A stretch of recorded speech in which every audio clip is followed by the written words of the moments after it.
30 నిమిషాలలో నొప్పి లేకుండా వేడికోస్ వెయిన్ చికిత్స. ఆవేశ హాస్పిటల్, హైదరాబాద్.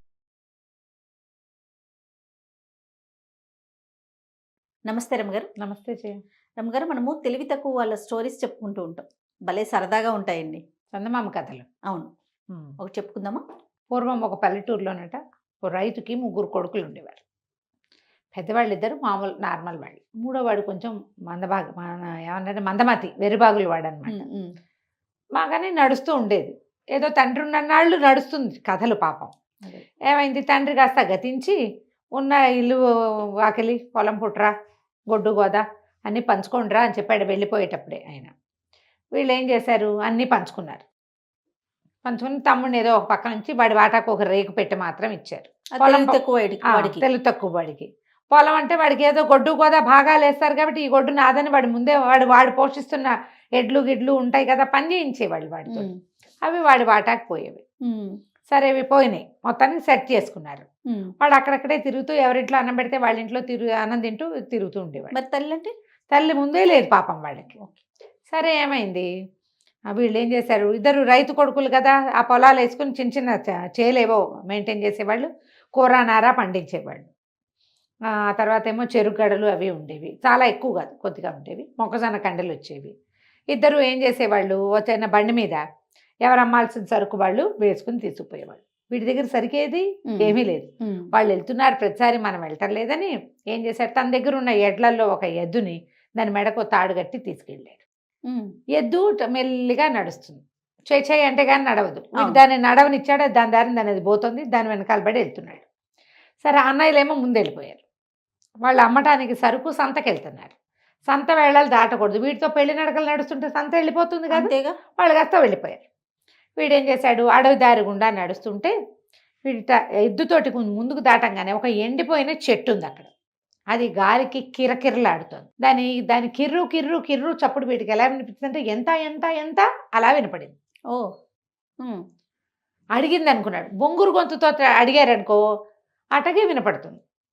వీడు ఎవరా అని చూశాడు. అక్కడ ఎవరు కనపడ్డారు, గాలికి ఊగుతూ కిర్కిర్ అని శబ్దం చేస్తున్నటువంటి ఎండు చెట్టు కనపడింది.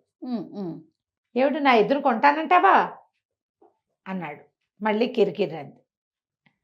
ఎంతంటే 20 రూపాయలు అన్నాడు. మళ్ళీ కిరకిరలాడింది చెట్టు.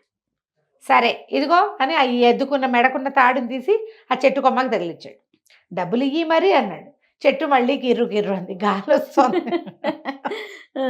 గాలి కిరకిరలాడేసరికి ఓ రేపిస్తావా, సరే అంటే వీడి ఊహే నారాయణ, రేపు వస్తా అని వెళ్ళిపోయాడు.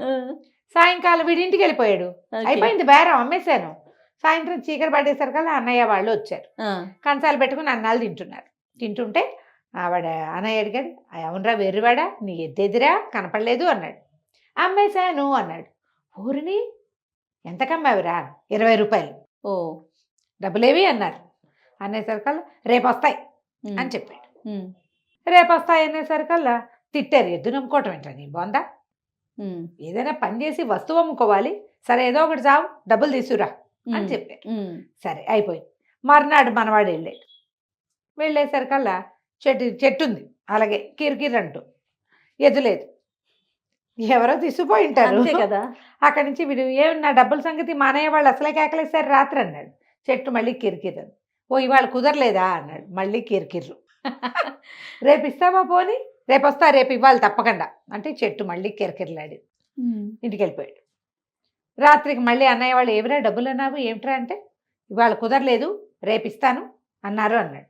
ఇంతకీ ఎవరికి అమ్మేవరా అని అడిగారు. అడిగేసరికల్లా అడవిలో పెద్ద ఎండు చెట్టు ఉంది కదా దానికి అమ్మాను అన్నాడు. అనగానే వాళ్ళ అన్నయ్యలు ఇద్దరు తెగితారు, నీ బోందా చెట్టు కమ్మటం ఏమిట్రా, తెలివి తక్కువ వెధవా, ఇంత తెలివి తక్కువైతే ఎట్టా బతుకుతావురా అంటే, ఏమో నా తెలీదు, అది చెప్పింది అమ్మాను కట్టేశాను అయిపోయింది. ఇవాళ వెళ్ళావు కదా, ఎద్దు లేదు, ఎవడో విప్పుపోయింటాడు, వెర్రి వెధవి నువ్వు అని తెగ తిట్టిపోశారు. ఇంకేమొచ్చినాయి డబ్బులు, ఏం రావు, డబ్బు పోయింది, ఎద్దు పోయింది, ఈసారి ఎడ్లని గిడ్లని తీసుకెళ్ళబాక నీకు అన్నం దండగాని తెగ తిట్టారు ఇద్దరు. వీడికి చాలా చిరాకు వచ్చింది. ఏమంటే నిక్షేపం అంటే ఎద్దు నమ్మితే 20 రూపాయలు రాకపోగా వీళ్ళ తిట్లు వచ్చినాయి నాకు. మర్నాడు పొద్దున ఏం చేశాడు, గొడ్డలు ఒకటి చేత్తో పుచ్చుకెళ్ళాడు. చెట్టు దగ్గరికి వెళ్ళి ఉంచున్నాడు. డబ్బులైనా ఇవ్వు, ఎద్దైనా ఇవ్వు అన్నాడు. అది కిర్రు కిర్రు అంది. ఏంటి ఇవ్వనంటావా? మళ్ళీ కిరికిరన్, నీ అంతు చూస్తా నేను, మొత్తం పేళ్ళేసేస్తా, మర్యాదగా చెప్పు, డబ్బులు ఎక్కడన్నాయో కక్కు, లేదా పేళ్ళేసేస్తా నిన్ను అన్నాడు.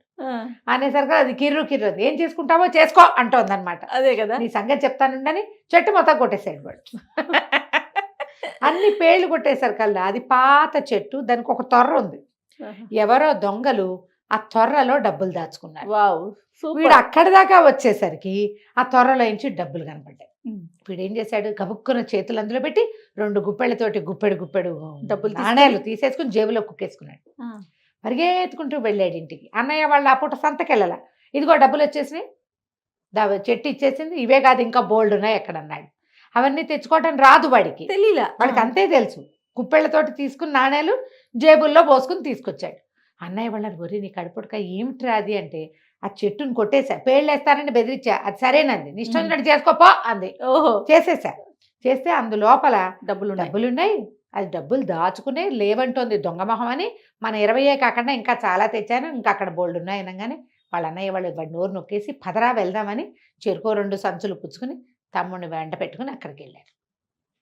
వెళ్ళాక ఏమైంది, 2 సంచులు వచ్చినాయి. బాబా 2 సంచులు నింపుకున్నారు. అక్కడి నుంచి పేళ్ళు, ఈ పేళ్ళు మనవే మూటలు కట్టేసి పక్కన పెట్టుకున్నారు. మరి ఇప్పుడు మరి వాళ్ళకి ఆ రోజుల్లో గ్యాసులు కరెంట్లు ఏమున్నాయి, అదే కదా, వంటకి అవే కదా చెరుకు. కుదిరినవేమో 2 తమ్ముడి నెత్తి మీద ఒక మూట పెట్టారు. వీళ్ళిద్దరూ డబ్బు మూటలు చెరుకో మూట ఎత్తుకున్నారు. పేళ్ల మోపు వాడి నెత్తి మీద ఉంది. నడిచి వస్తున్నారు. వస్తుంటే ఆ ఊరి పురోహితుడు కనపడ్డాడు. ఏమిట్రా అన్నదమ్ములు ముగ్గురు ఎక్కడికో వెళ్తున్నారు, సంచులతో మోసుకొస్తున్నారు, ఏమిట్రా అవి అన్నాడు. అనేసరికి వీళ్ళిద్దరూ సైగ చేసుకుని దొండకాయలు మేస్తారు అని చెప్పి అన్నయ్యలిద్దరు దొండకాయలు అన్నారు. మరి మన తెలివైన చిచ్చి, పురోహితుడికి అబద్ధం చెప్తారా, బుద్ధి లేదురా మీకు, పెద్దవాడికి అట్లా చెప్పకూడదు, డబ్బులండి దీని నిండా అన్నారు. వెరీ గుడ్ అనేసరికల్లా వాడు పిచ్చి పెద్దవండి అలాగే వాగుతాడు, వాడు ఏం కాదండి అన్నారు వీళ్ళు. అనేసరికల్లా ఆయనకి వీడు అమాయకుడు అబద్ధాలు చెప్పడు, పైగా వాడికి ఒక ఉద్రేకం. వాడేం చేశాడు, అన్నయ్యని తిట్టేసి, ఇటు అబద్ధాలు చెప్తావా, నాన్న ఇటాగైనా మనకు నేర్పించాడు, నిజాలు చెప్పద్దు అని ఓ సంచి ఓపెన్ చేసి చూడండి, ఓపెన్ చేసి చూపించాడు, ఇవిగోనండి డబ్బులు. ఓకే అనగానే అంత డబ్బు అట్లా చూసేసరికల్లా అబ్బో డబ్బే అని ఆయన ఇట్లా 2 చేతులు అందులో పెట్టి ఇట్లా తీయబోయాడు. డబ్బులు మనవి అని ఫిక్స్ అయ్యాడు కదా. ఇవి ఎర్రివాడు ఏం చేశాడు, ఏంటండి అదేం పని చేస్తున్నారండి చూపిస్తే అని చేతిలో గొడ్డలు ఉంది కదా అది పెట్టి ఒక్క పెట్టాడు ఆయన నెత్తి మీద. ఎక్కడ తగిలిందో ఆయన పైకి హరీమన్నాడు. అనగానే వీళ్ళు నిర్కాంతపోయారు. ఎంత పని చేసావురా, ఇప్పుడు ఎట్టా ఇవన్నీ ఊళ్ళో వాళ్ళకి తెలిస్తే డబ్బులు పోతాయి, ఈయన చంపినందుకు లేనిపోని పాపం, మనకి పాపం ఒకటి, శిక్ష రెండోది డబ్బుకి డబ్బు పోతుంది. అందుకని పట్రా పట్టు ఎవరు రాకుండా పూజ చేద్దామని ఓ చోట గొయ్యి తీసి ఆయన్ని పాతేశారు. పాతేసిన తర్వాత వాళ్ళకి డౌట్ వచ్చింది. సాయంత్రానికి ఇంటికి బయలుదేరి వెళ్ళిపోయారు.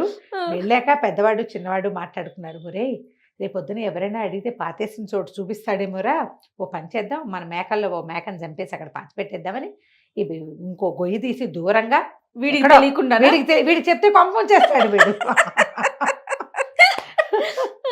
అందుకని చెప్పకుండా దూరంగా ఎక్కడో తీసి ఈ బ్రాహ్మణ ఆయన్ని తీసుకెళ్ళి అక్కడ పాతేసి, అయ్యగారు మమ్మల్ని క్షమించండి, మీ పేరుతోటి అన్నదానం చేస్తాం, మీ ఇంట్లో 2 గుప్పెలు డబ్బులు ఇచ్చేస్తాం, కానీ మొత్తం సంసారం అంతా గుల్లైపోతుందండి, మా తమ్ముడు పొరపాటు వల్ల మమ్మల్ని క్షమించండి అని ఆయన కాళ్ళు పెట్టుకుని దండాలు పెట్టుకుని మూసేశారు.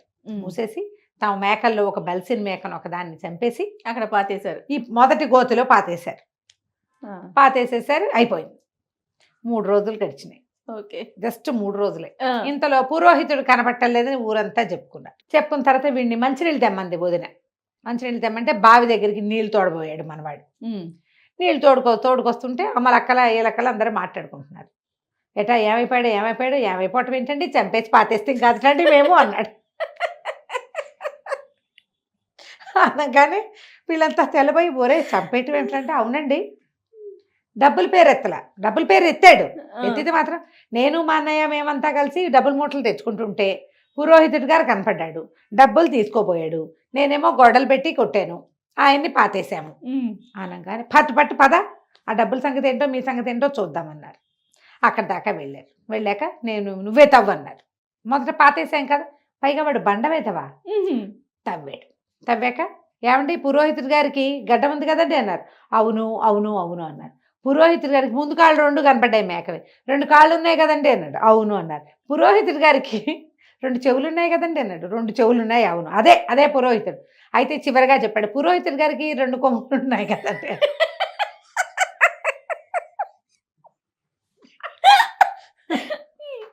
కొమ్ములు ఉంటావేంట్రా, ఆయన కొమ్ములు ఎందుకు ఉంటాయి రా, అసలు ఇందులో ఏముందని దూరంగా నిలబడ్డారు. 3 రోజులు అయింది పాతేసి.